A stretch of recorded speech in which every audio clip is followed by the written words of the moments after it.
Hello student, मैं हूं Manish Kumar Gupta Nissan's के ऑनलाइन ऐप पर। आज हम 12th बायोलॉजी में चैप्टर नंबर 26 और यूनिट नंबर 7 डिस्कस करने जा रहे हैं। यूनिट नंबर 7 का नाम है मानव कार्यकी यानी कि ह्यूमन फिजियोलॉजी सेकंड, जो कि हमारी 7वीं यूनिट है और ये 7 मार्क्स की है। यानी कि इसमें 5 चैप्टर है जो 7 मार्क्स में अपने को डिवाइड करने हैं। यानी कि ये बोर्ड परीक्षा में 7 नंबर से इस यूनिट के क्वेश्चन पूछे जाते हैं।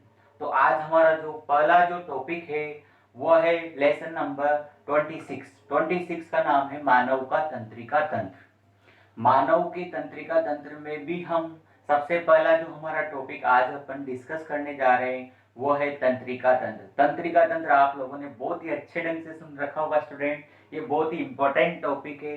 तंत्रिका तंत्र आते ही हम समझ जाते हैं कि हमारे ब्रेन की बात चल रही है, और ब्रेन आप जानते हो कितना इंपॉर्टेंट है। आज जो अपन जो देख रहे हैं, जो सुन रहे हैं, जो समझ रहे हैं, ये सब ब्रेन की ही देन है। तो ब्रेन का जो कि बहुत इंपॉर्टेंट पार्ट है हमारी बॉडी का, उसको आज हम डिस्कस करने जा रहे हैं। मैंने यहाँ पर ब्रेन को बहुत अच्छे ढंग से डायग्राम भी यहाँ पर बनाया है, लेकिन अभी इसको हम थोड़ा सीक्वेंस से पढ़ेंगे। सबसे पहले आइए हम डिस्कस करते हैं तंत्रिका तंत्र नर्वस सिस्टम की एक साधारण सी परिभाषा और सिंपल परिभाषा, जो आपको बिल्कुल ऐसे कुछ ही मिनटों में याद हो जाएगी। तो मैं आपको परिभाषा डिस्कस कर रहा हूँ। मानव के सभी अंगों के सभी कार्यों का आपस में संतुलन और समन्वय बनाकर शरीर को कंट्रोल करने की जो क्रिया करता है, उस क्रिया कारक को हम यहाँ पर नर्वस सिस्टम कहते हैं। मैं ये परिभाषा दोबारा आपको समझने के हिसाब से दोबारा बता रहा हूँ। शरीर के विभिन्न अंगों के सभी कार्यों में संतुलन और समन्वय बनाकर शरीर को नियंत्रित करने वाले तंत्र को नर्वस सिस्टम कहते हैं। संतुलन का मतलब हम यहाँ पर सेंसेशन ले सकते हैं, और यहाँ पर समन्वय का मतलब कोरिलेशन, यानी कि जो हमारे शरीर के जो विभिन्न अंग हैं उनके जो कार्य हैं, उन सबके जो कार्य हैं उनको आपस में किस तरह सेंसेशन करें, किस तरह उनको कोरिलेटेड करें, और किस तरह हमारी पूरी जो बॉडी है उसको हम कंट्रोल में रखें। तो इतना इम्पोर्टेंट कार्य जो तंत्र करेगा, जो सिस्टम करेगा, उस सिस्टम को हम नर्वस सिस्टम कहते हैं। उम्मीद है आपको ये परिभाषा समझ में आई होगी। फिर भी स्टूडेंट में एक बार आपको वापस समझाने के लिए मैं चाहता हूं कि आप अधिकांश टॉपिक मेरे साथ ही क्लियर कर लें, ताकि आपको ये बिल्कुल ऐसा नहीं लगे कि हम ऑनलाइन पढ़ रहे हैं, हमारे समझ में नहीं आ रहा। तो मैं परिभाषा वापस आपको रिपीट कर रहा हूं। शरीर के विभिन्न अंगों के सभी कार्यों का आपस में संतुलन और समन्वय बनाकर शरीर को नियंत्रित करने वाले तंत्र को तंत्रिका तंत्र कहते हैं। उम्मीद है इस बार आपको परिभाषा बहुत अच्छी तरह समझ में आई होगी। फिर भी हम आगे मेहनत करेंगे, ये परिभाषा बहुत आसानी से आपको याद हो जाएगी। तो मैंने कहा स्टूडेंट, अभी इसमें शरीर के विभिन्न अंग किस तरह कोरिलेटेड होते हैं, किस तरह उनमें आपस में सेंसेशन होता है, उससे रिलेटेड जो सिस्टम है उस सिस्टम को हम बोलते हैं नर्वस सिस्टम। नर्वस सिस्टम में स्टूडेंट में आपको बता दूं बहुत ही इंपॉर्टेंट टॉपिक आ गया अपना न्यूरॉन। न्यूरॉन बहुत इंपॉर्टेंट टॉपिक है नर्वस सिस्टम वाले टॉपिक में। तो न्यूरॉन क्या है? न्यूरॉन एक प्रकार की सेल्स ही होती है। तो इनको हम, ये जो सेल्स होती है ये स्ट्रक्चरल और फंक्शनल यूनिट होती है नर्वस सिस्टम की। तो neuron is a structure and functional unit of our nervous system, यानी कि सारा काम जो कर रहे हैं वो न्यूरॉन कर रहे हैं। Neuron is divide into 3 parts. First part is साइटोन। साइटोन की डिटेल हम आगे पढ़ेंगे, बहुत अच्छे ढंग से पढ़ेंगे, लेकिन अभी मैं आपको बता दूं साइटोन बहुत ही इंपॉर्टेंट बड़ा पार्ट होता है, और ये बिल्कुल सेल की समान, जो सेल की जो स्ट्रक्चर होती है उसकी तरह ही होता है। इसमें भी वो सारी चीजें, सेल ऑर्गन होते हैं, न्यूक्लियस होता है, वो सारी चीजें इसमें प्रेजेंट होती। दूसरा जो पार्ट है वह है डेंड्रॉन्स। डेंड्रॉन्स धागे नुमा फाइबर लाइक स्ट्रक्चर होती है जो इस साइटोन के चारों तरफ से निकली रहती है, मतलब ये छोटे छोटे फाइबर होते हैं। Last part is axon. Axon भी बहुत इंपॉर्टेंट पार्ट होता है। एक्सोन एक लंबी सी धागे नुमा संरचना होती है, लेकिन ये डेंड्रोन से काफी अलग होती है। डेंड्रोन पतली धागे नुमा और एक ग्रुप की तरह की स्ट्रक्चर वाली संरचनाएं होती है, लेकिन एक्सोन एक्सोन एक ही मोटी और धागे नुमा संरचना होती है, जिसको हम एक्सोन बोलते हैं। तो एक बार मैं आपको वापस बताना चाहता हूं, जो न्यूरॉन होता है, न्यूरॉन तीन जो भाग है उनमें बटा होता है। न्यूरॉन के तीन भागों के नाम आप यहाँ देख रहे हैं। सबसे पहला और इंपॉर्टेंट भाग जो मैंने बताया वह है साइटोन, दूसरा भाग बताया मैंने डेंड्रोन, और लास्ट जो पार्ट होता है वो है एक्सोन। तो इसका यहाँ पर हमें बहुत इंपॉर्टेंट काम याद रखना है। सबसे इंपॉर्टेंट काम यहाँ पर हमें डेंड्रोन और एक्सोन से पड़ रहा है। डेंड्रोन और एक्सोन यहाँ पर एक प्रकार का एक ज्वाइंट कनेक्शन बनाते हैं। इस ज्वाइंट कनेक्शन को हम सिनेप्सिस कहते हैं।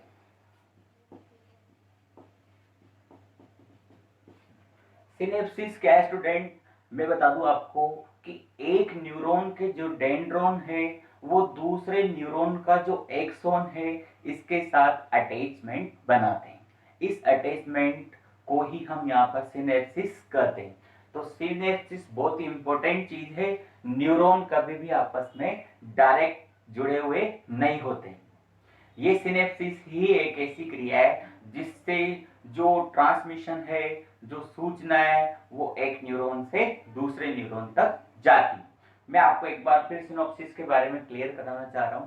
सबसे पहले हम देखेंगे कि एक न्यूरॉन की जो डेंड्रोन है, एक न्यूरॉन के डेंड्रोन, स्टूडेंट ध्यान रखिएगा, एक न्यूरॉन के डेंड्रोन दूसरे न्यूरॉन के एक्सोन से जुड़े रहते हैं। किस तरह उनमें एक संबंध होता है, उस अटैचमेंट को हम यहाँ पर सिनेप्सिस कहते हैं। तो ये तंत्रिका तंत्र के लिए बहुत इंपॉर्टेंट घटना है।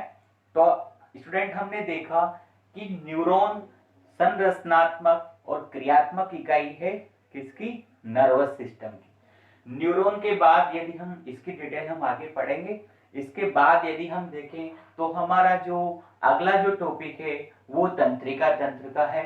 तंत्रिका तंत्र मेनली तीन भागों में बटा हुआ है, जिसको हम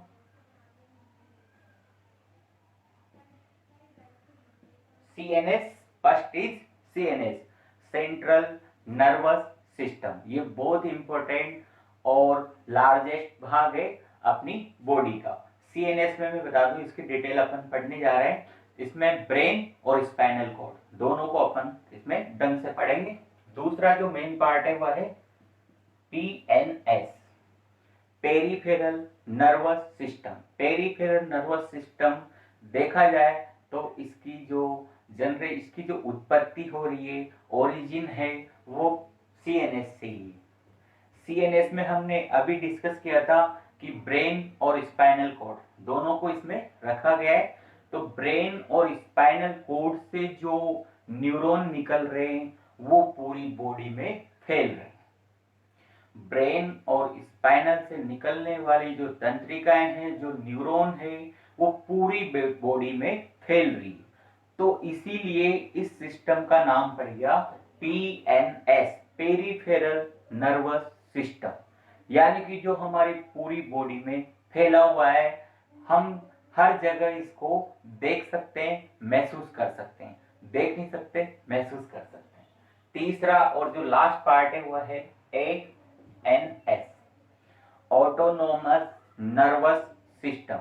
इसकी अलग ही दुनिया है, ये बिल्कुल ऑटोनोमस है, ये किसी से किस तरह भी जुड़ा हुआ नहीं है। इसको हम जो हमारी रीढ़ की हड्डी है, कशेरुकदंड है, वर्टिब्रल कॉलम है, उसके दोनों ओर हम इसे आसानी से देख सकते हैं। ये गैंग्लियन के रूप में होता है, यानी कि गुच्छिकाओं के रूप में होता है। गुच्छिकाएं जो हमारी वर्टिब्रल कॉलम है उनके दोनों ओर उपस्थित होती है। तो स्टूडेंट हम अभी डिस्कस कर रहे हैं नर्वस सिस्टम। नर्वस सिस्टम के पार्ट, नर्वस सिस्टम कितने पार्ट्स में डिवाइड हो रहा है।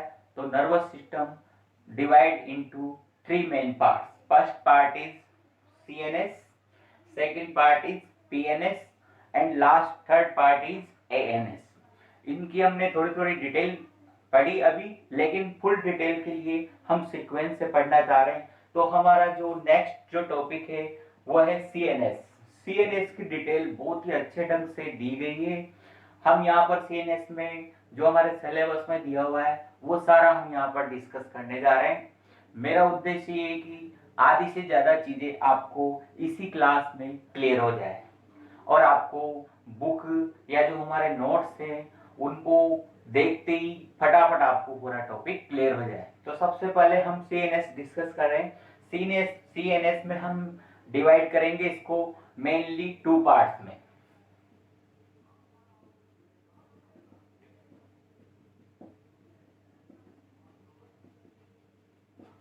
सबसे पहला जो टॉपिक है वो है ब्रेन और सेकंड जो टॉपिक है वो है स्पाइनल कॉर्ड।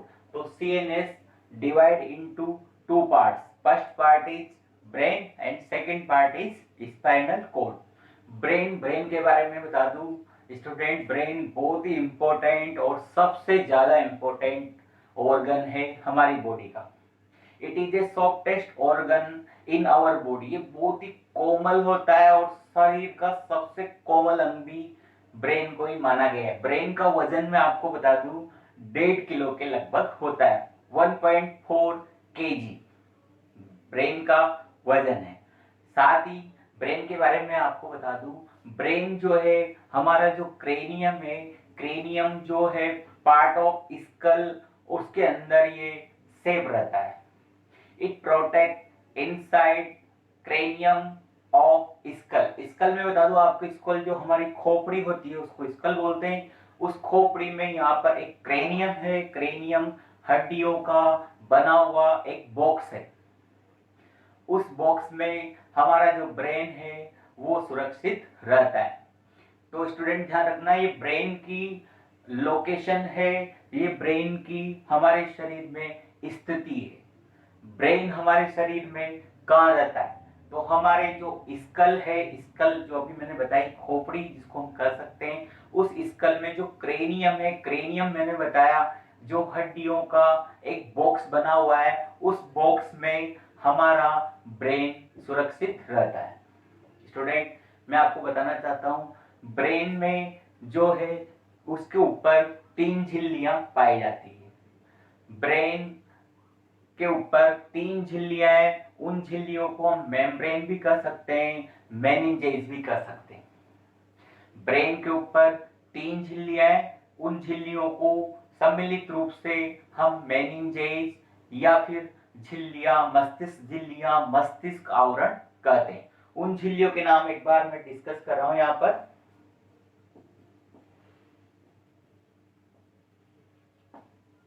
फर्स्ट जो मेनिंजेस का जो नाम लिखा है मैंने वो है dura mater.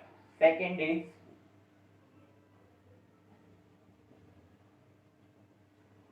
Arachnoid and last is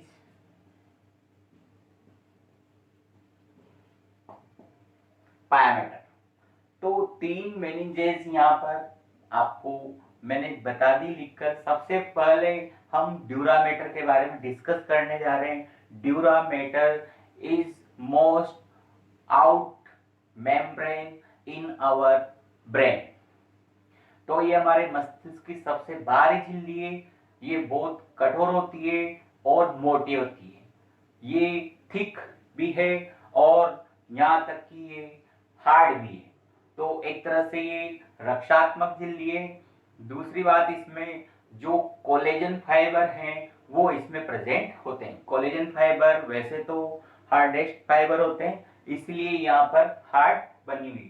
तो ड्यूरामेटर हमारे ब्रेन की सबसे बाहरी झिल्ली है।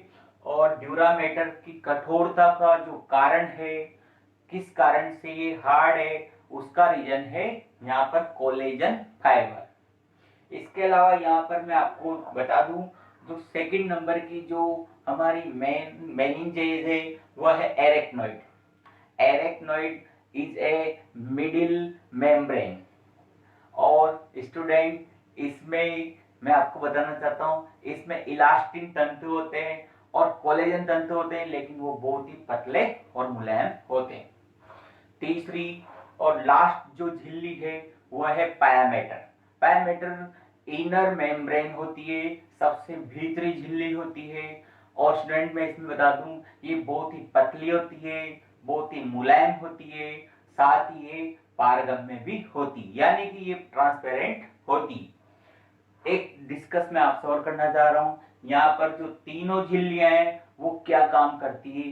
तीनों झिल्लियां यहाँ पर मस्तिष्क की सुरक्षा करती है।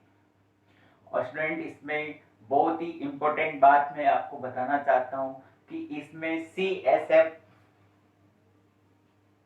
जो फ्लड होता है वो भी इनमें प्रेजेंट होता है। यहाँ पर मैं आपको बता दूं, ड्यूरामेटर और एरेक्नोइड के बीच सब ड्यूरल स्पेस पाया जाता है और एरेक्नोइड और पायामीटर के बीच सब एरेक्नोइड स्पेस होता है। इनमें CSF फ्लड बढ़ा होता है और इसकी जो साधारण नॉर्मल जो हेल्थ वाला जो पर्सन है उसमें इसकी जो क्वांटिटी है वो 150 ml होती है, यानी कि 150 ml। ये द्रव भी बाहरी आघातों से, एक्सटर्नल शॉक से हमारी जो ब्रेन है उसकी रक्षा करता है। साथ ही ये इसको मुलायम भी बनाए रखता है, साथ ही इसमें नमी जो है उसको भी ये बनाकर चलता है, बाहरी आघातों से ये भी सुरक्षा करता है। तो स्टूडेंट आज हमने डिस्कस किया नर्वस सिस्टम। नर्वस सिस्टम के अंदर जो मेन पार्ट है, मेन यूनिट है वह है न्यूरॉन, और न्यूरॉन के तीनों भागों को हमने थोड़ा सा अभी इसका आइडेंटिफिकेशन किया। इसके बाद जो नर्वस सिस्टम के जो तीनों प्रकार है उनको हमने अभी डिवाइड किया है। और पहला जो उसका जो ब्रेन वाला जो CNS वाला जो पार्ट है उसमें जो ब्रेन आया है उस ब्रेन को हमने डिस्कस किया है अभी, लेकिन अभी ये टॉपिक काफी लंबा है तो इसको अपन अपने नेक्स्ट लेक्चर में आगे कंटिन्यू करेंगे। Thank you.